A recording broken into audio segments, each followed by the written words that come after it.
Bonjour à tous, bienvenue dans cette nouvelle vidéo.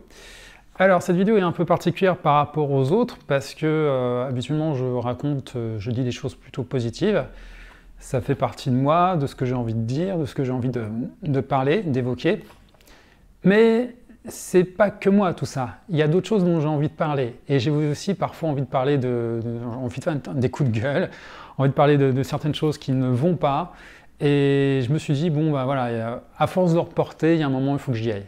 Donc tout simplement, je ne vais pas me faire des amis avec cette vidéo, je le sais, ça ne va pas plaire à tout le monde. Parfois, je vais peut-être m'emporter, donc je suis humain, humain, donc je fais aussi des erreurs dans ce que je vais dire. Je comprends qu'il y a certains propos, certains avis qui ne me plaisent pas, mais il y a aussi des fois, comme je vous dis, peut-être que je ferai aussi quelques erreurs, ça peut arriver, des fois on parle un peu trop vite. Mais voilà, ce que je voulais dire, c'est quand même que mes propos, tous les propos que je vais tenir ici dans cette vidéo ne concernent que moi. Ce n'est que mon avis, ce ne sont que mes propos. Ça ne concerne pas mes amis, mes proches ou quoi que ce soit. Voilà, c'est quelque chose que je voulais d'abord préciser. Cette vidéo, en fait, c'est la deuxième fois que je la tourne parce que la première fois, j'étais un peu trop souriant et serein et je me suis dit par rapport à ce que je veux dire, ça colle pas tout à fait. Mais pour dire à partir de quel moment où j'ai commencé à vouloir vraiment parler de tout ça, je pense que c'est vraiment avec la démission de Nicolas Hulot. Autant, bon, j'ai un petit peu posté sur Facebook, j'ai mis des choses, mais bon, j'ai pas l'impact de certains, je suis pas un influenceur. Donc voilà, et puis même cette chaîne YouTube, il y a généralement 15 clampins qui regardent mes vidéos. Celle-là, je ne sais pas s'il y en aura plus, c'est pas grave. En tout cas, moi, j'ai besoin de dire tout ça. Ça fait partie de moi, j'ai besoin de sortir ça. C'est vraiment un exutoire. Par rapport à ça, donc forcément, c'est une prise de risque. Généralement, les gens préfèrent se taire ou en parlent entre eux, ou alors c'est des trucs spécialisés. Mais c'est vrai que je parlais des stars, des influenceurs. Est-ce qu'ils en parlent? Il y en a certains qui en parlent. Heureusement, il y a des projets, il y a des films justement qui sont tournés sur l'écologie et autres. Il y en a plein, par contre, oui, c'est juste de la parole, ou alors ils se taisent par rapport à ça. Et on peut parler, tiens, puisque je mets cette vidéo sur YouTube, les youtubeurs, ils préfèrent plutôt s'intéresser au YouTube drama que vraiment parler de sujets comme ça, parfois importants, et prendre position surtout. Et je parle de youtubeurs connus, mais aussi des youtubeurs moins connus et qui sont plus sur des marchés niches. Et qui peuvent être parfois des influenceurs aussi, et même des Instagrammeurs et autres. Non, ils ne vont pas s'écarter de ça, ils vont rester dans leur zone de confort parce que justement, ils ne veulent pas casser un petit peu leur image, leur crédibilité, ils préfèrent rester plutôt concentrés justement sur leur marché, sur les gens, sur leurs propos. Et je trouve ça dommage parce qu'il y a des choses à dire et ils devraient le dire à un moment. Il y a un moment où c'est tous ensemble, on devrait prendre la parole par rapport à ça et bien sûr porter des actes. Mais il y a quand même certaines personnes qui parfois font quand même le nécessaire.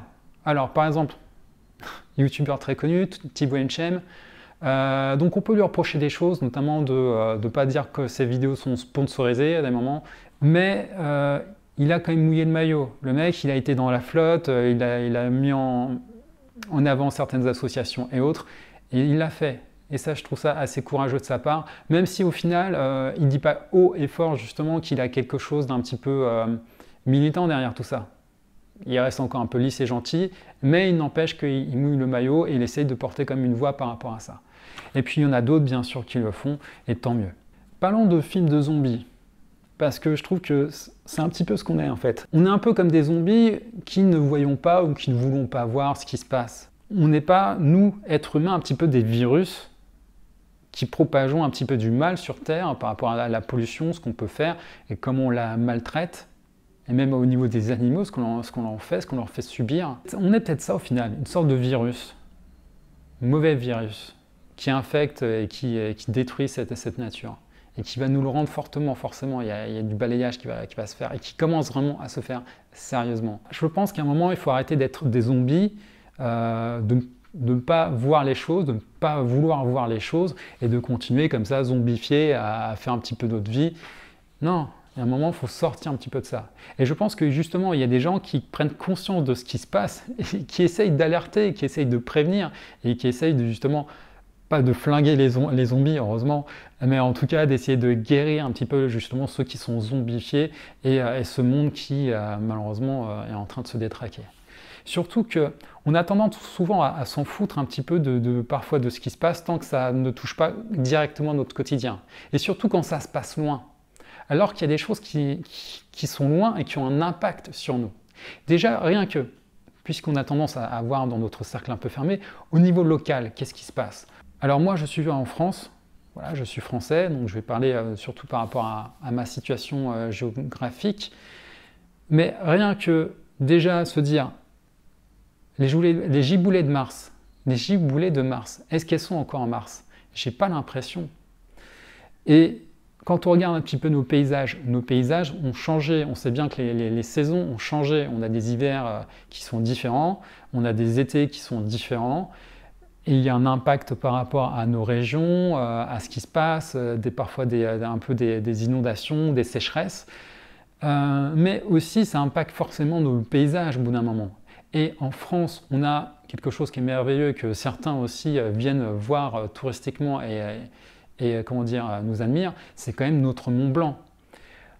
Et il y a des gens qui viennent au ski, qui viennent profiter de ça, et les saisons de ski ne sont plus du tout les mêmes. Et du coup, même les stations sont obligées d'envoyer de la neige artificielle. Puis maintenant, les gens viennent plus se randonner au final que vraiment profiter de la neige. Et au niveau de la fonte des glaces, sérieusement, elle est visible. Que ça soit sur notre Mont Blanc, la fonte des glaces est visible.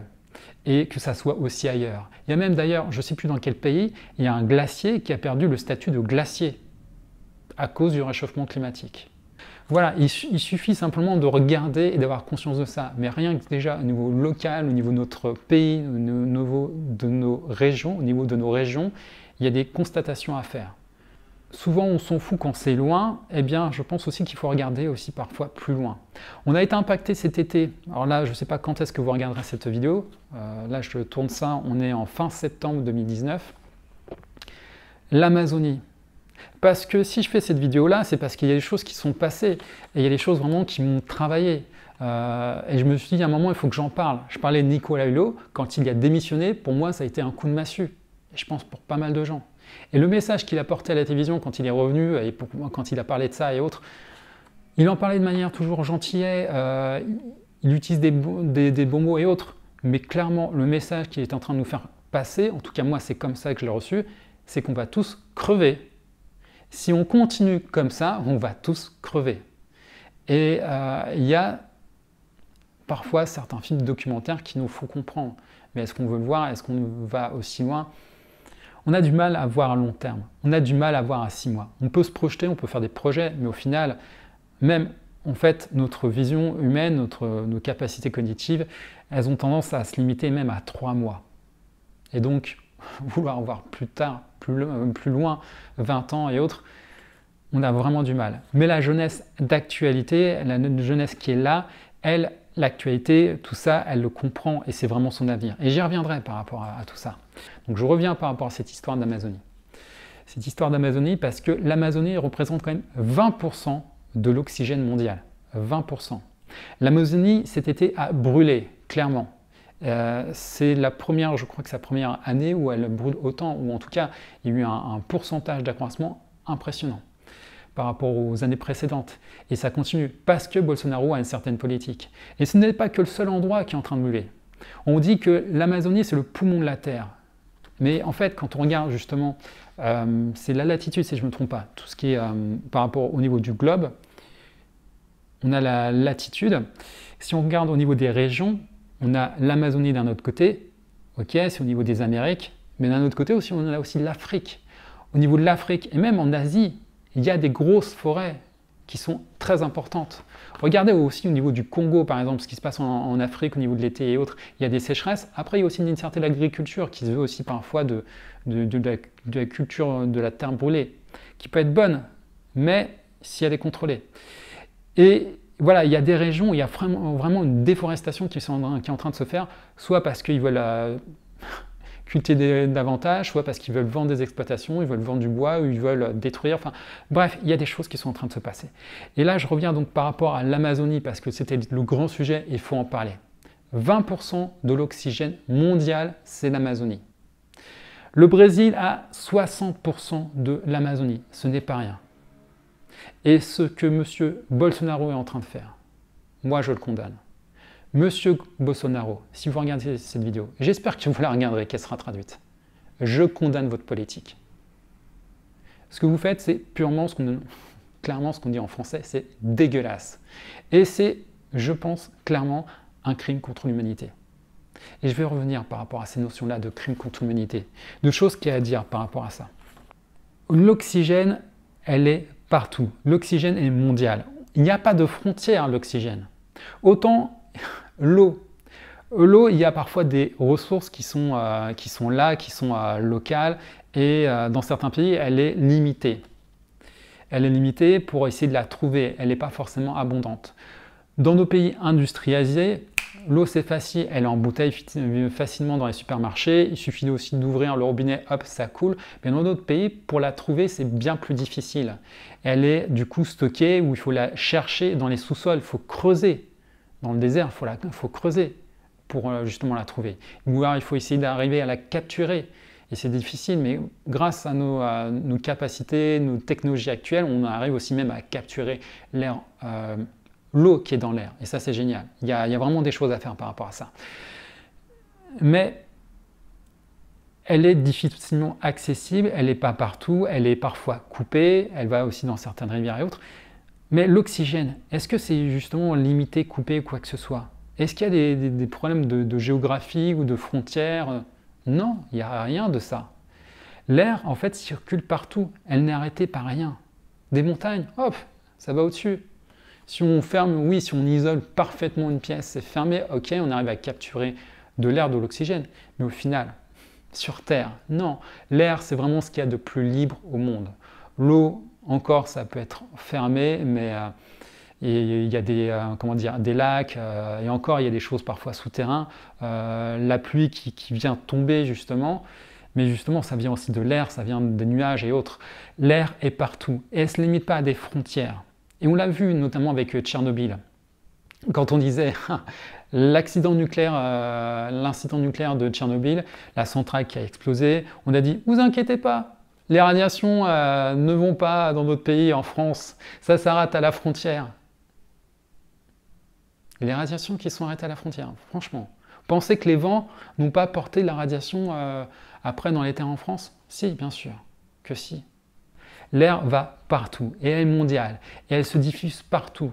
Des vents qui sont portés, des oiseaux, on voit bien les oiseaux qui vont partout. Des ballons, des fois, j'ai vu ça sur des mariages, où des mariés lançaient un ballon comme ça, il y avait des lâchers de ballons, et les ballons allaient très loin, à des centaines de kilomètres. Et ça, c'est que des ballons. L'air ne se limite pas qu'à ça, qu'à des endroits et à un moment. Bref, ce que je veux dire, c'est qu'il n'y a pas de frontières. Et si 20% de l'oxygène mondial est là en manque, ça va clairement tous nous impacter. Donc, le petit gars qui est dans son coin, qui pense vite fait ouais, le climat, ceci, cela. Non, ton oxygène à toi, tu vas le subir. Et que ça soit toi, tes animaux, tes enfants, tu vas être impacté par ça. On va tous être impactés par cette baisse d'oxygène. Je parle de l'Amazonie, mais il y a d'autres endroits, bien sûr, sur Terre, et je l'évoquais un peu précédemment, où il y a aussi du brûlage, des forêts qui sont dévastées, et puis l'échappement aussi du CO2. Parce que les arbres, ok, ils produisent de l'oxygène, mais aussi ils capturent du CO2. Et s'il y a une libération du CO2, c'est pas bon. Le CO2, c'est pas bon à respirer. Et oui, il faut y penser à ça. Donc, brûler des terrains énormes, gigantesques comme ça, ça pose problème. On va être limité en oxygène. Et on va avoir ce problème justement de CO2. Qu'est-ce que vous voulez faire? Vous voulez justement retenir votre respiration? Essayez justement de tester ça. Testez le fait de retenir votre respiration. Rien que 7 secondes.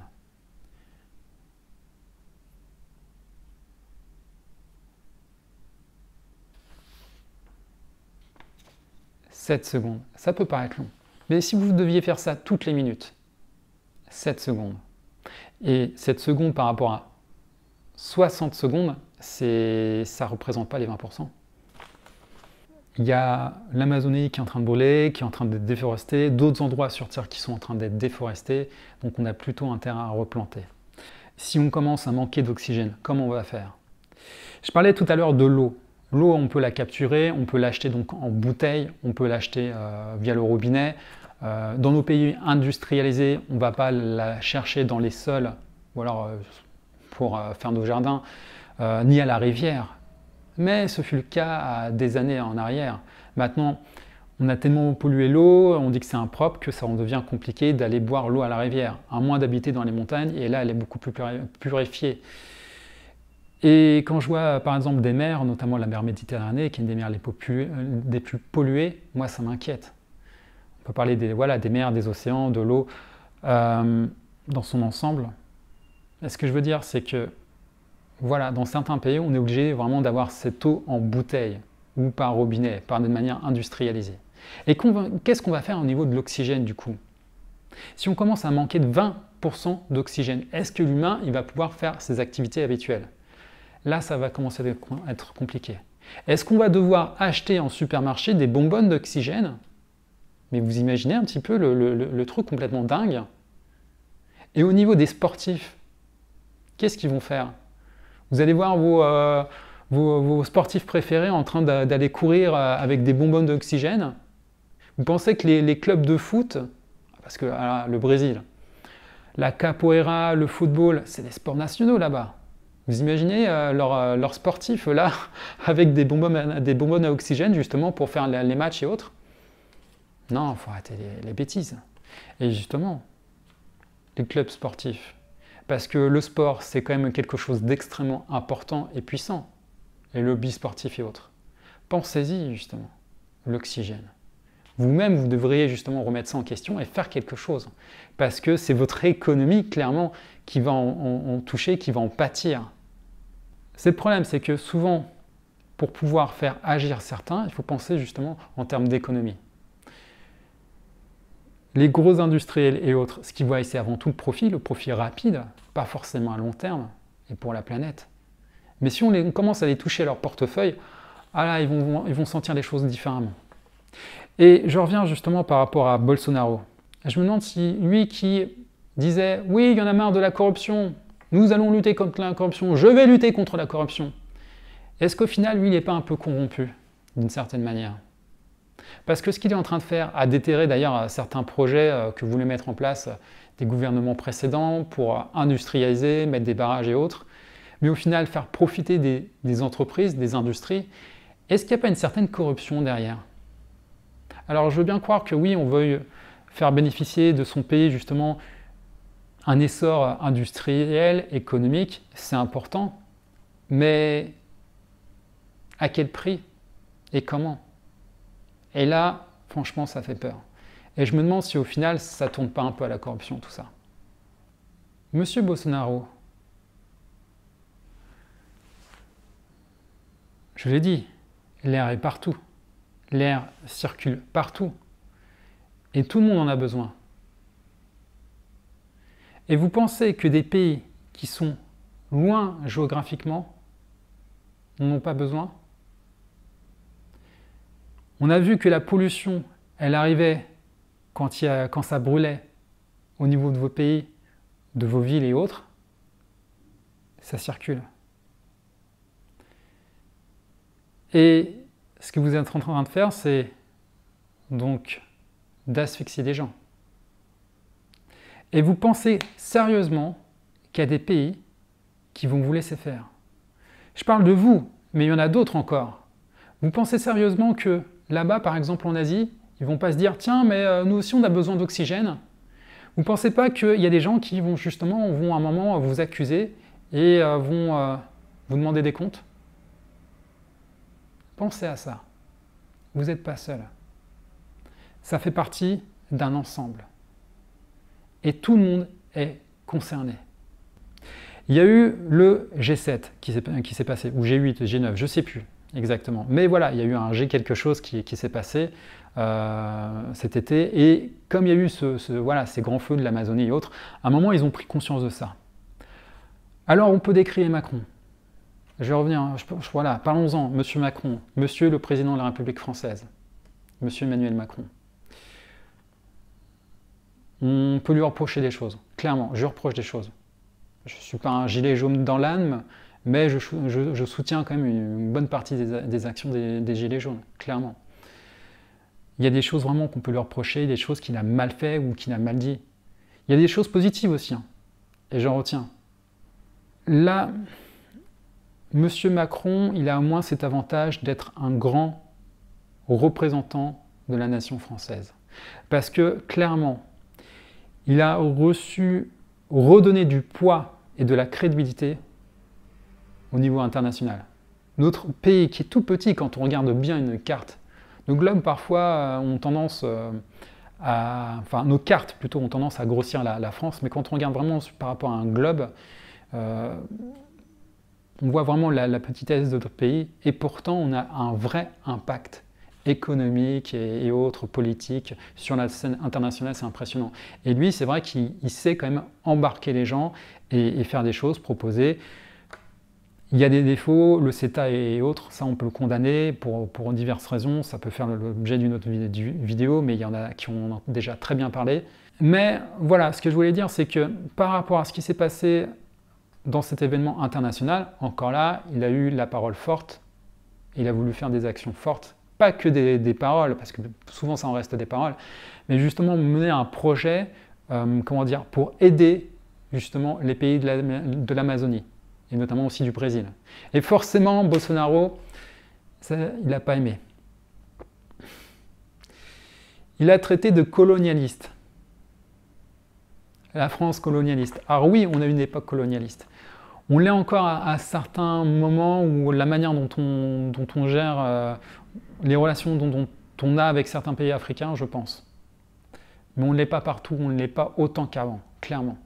Et par rapport à l'Amazonie, non, je ne pense pas que c'était un esprit colonialiste. Par contre, M. Bolsonaro, la manière dont il se comporte par rapport à des indigènes, ce blanc, oui, c'est un blanc quand même, ce blanc qui brandit les armes et autres, il se comporte comme un cow-boy qui est en train petit à petit de ravager, en tout cas de permettre le désastre écologique par rapport à l'Amazonie. Il est en train du coup de détruire des cultures, je parle de culture, connaissances et autres, au niveau des indigènes, de pousser petit à petit donc à une destruction de ces cultures, de ces peuples, et je pense même à un génocide. Il a eu quand même un recul à un moment, parce que des gens de terrain, des politiciens et autres, lui ont dit « Non, nous, on a besoin de cet argent et on le veut ». Alors bien sûr, sous certaines conditions, je suis tout à fait d'accord, mais il n'empêche qu'il a reculé. Et ça, au moins, c'est bien. Ça veut dire qu'il n'est pas tout puissant, et heureusement. Et j'espère que d'autres vont continuer à combattre sa politique et à agir justement de manière positive pour justement continuer de de protéger justement l'Amazonie et tout ce qui se passe et de faire en sorte que ça ne soit pas une destruction, quelque chose de plus grand. Je reviens justement par rapport à cette histoire de M. Macron, écocide. Il a parlé d'écocide, moi je parle aussi de génocide. Au niveau de ce qui se passe au niveau de la forêt, des indigènes et autres, forcément il y a des ravages, il y a de la pollution qui s'est créée.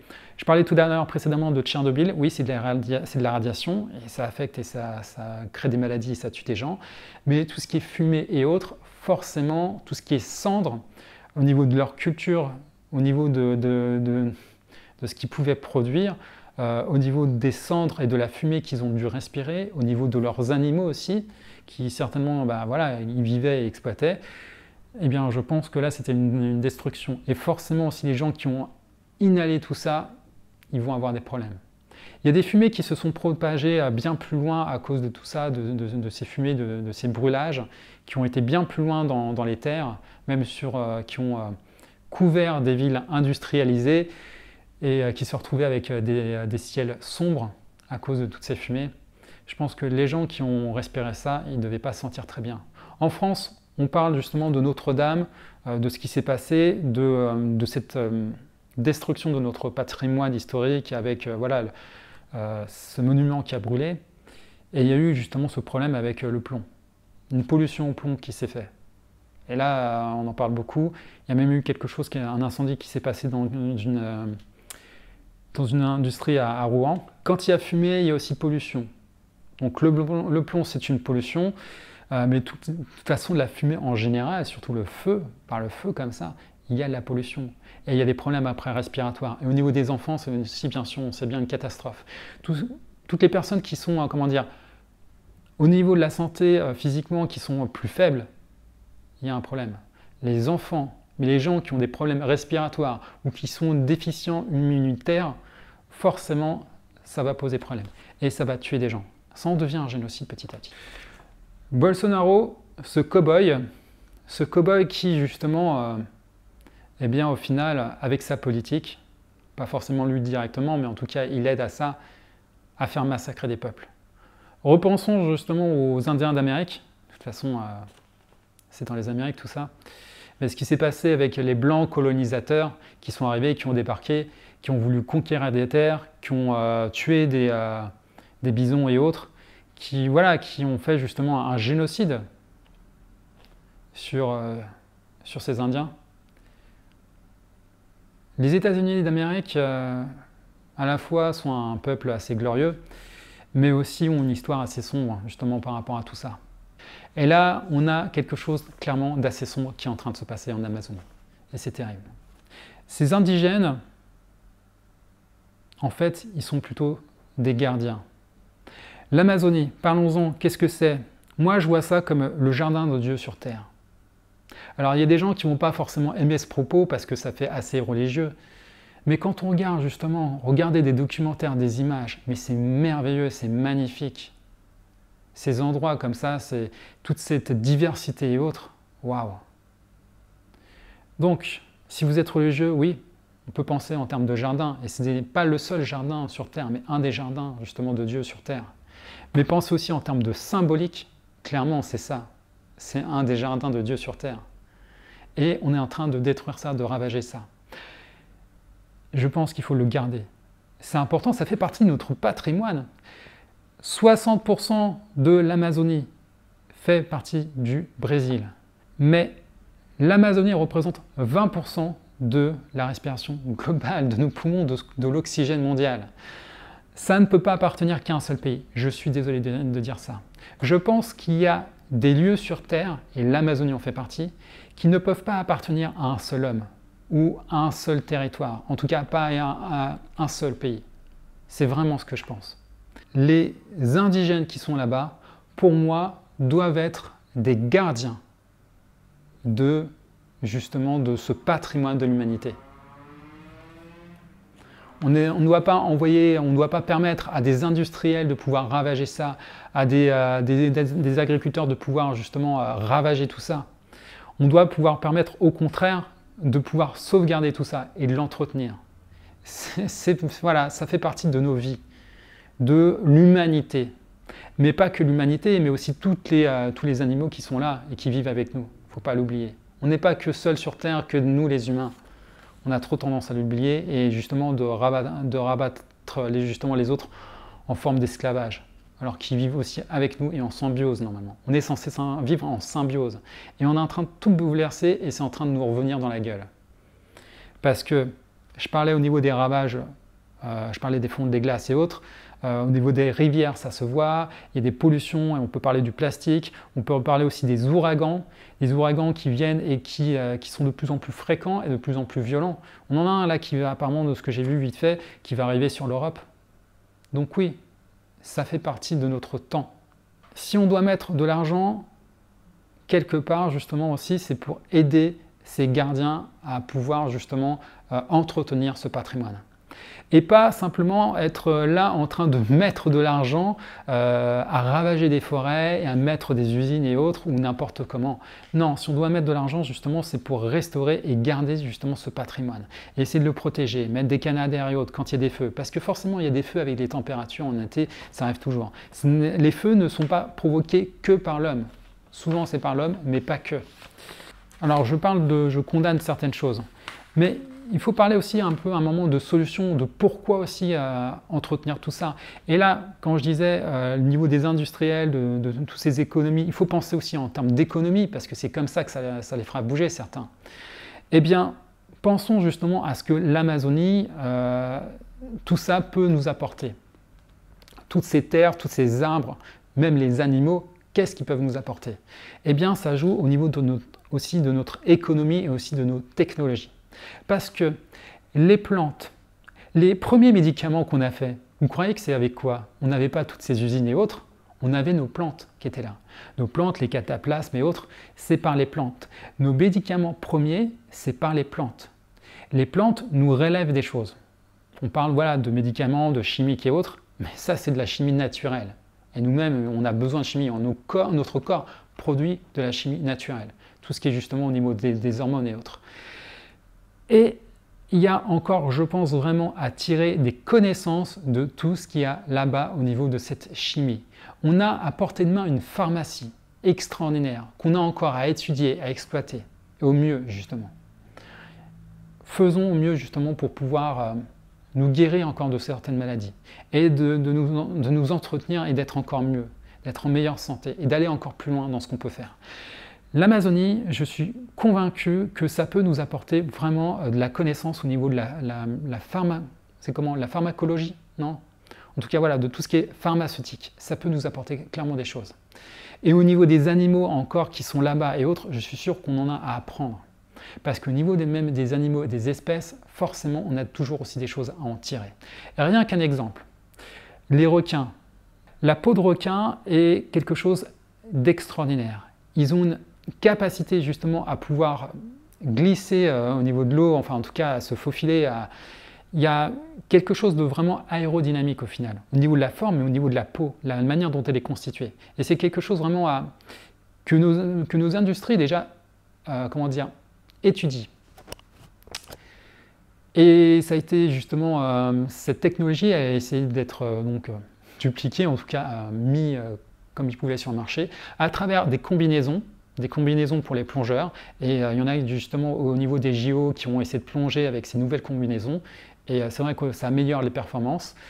Mais aussi au niveau donc, de tout ce qui est, je disais, aérodynamique et autres, justement au niveau du fuselage, au niveau des matériaux par rapport à la construction des avions et autres, peut-être certainement après ça va venir au niveau de l'automobile, eh bien ça a vraiment aussi un impact.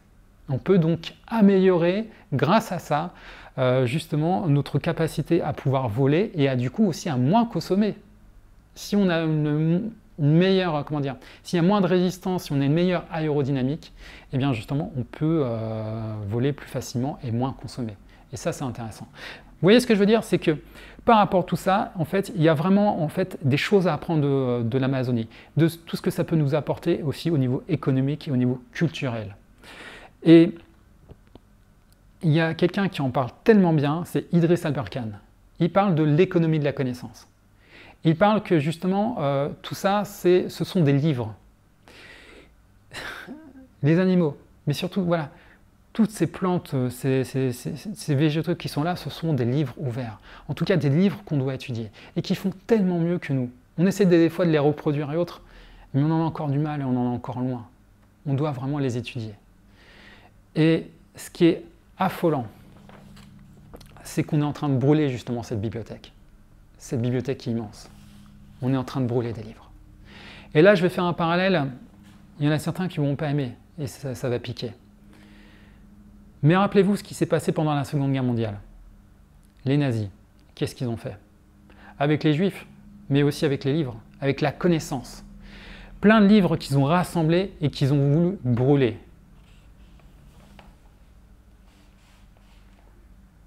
Ne soyons pas comme des nazis. Ne soyons pas des nazis. Arrêtons justement de brûler cette bibliothèque vivante.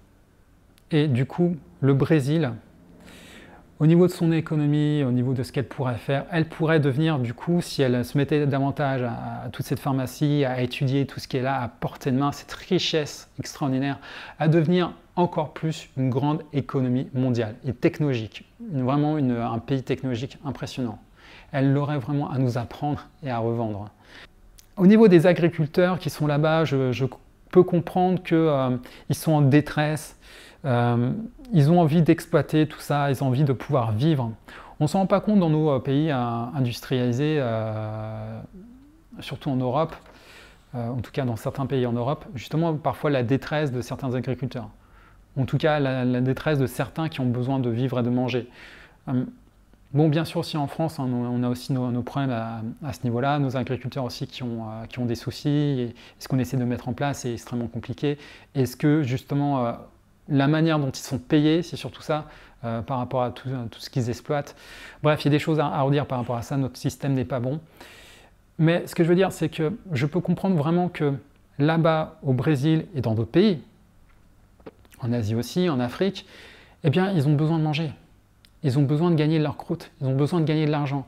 Et ils en sont réduits justement à devoir à essayer de brûler les terres, à essayer de pouvoir agrandir leur surface, en tout cas à essayer de faire des choses.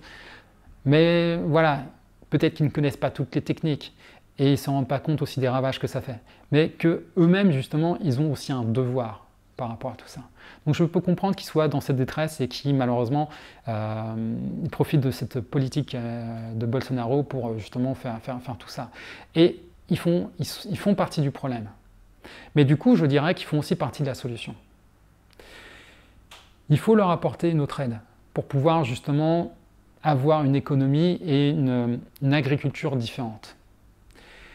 Et je dirais peut-être qu'il faudrait constituer une force à la fois de sécurité, une force de préservation et une force justement d'attaque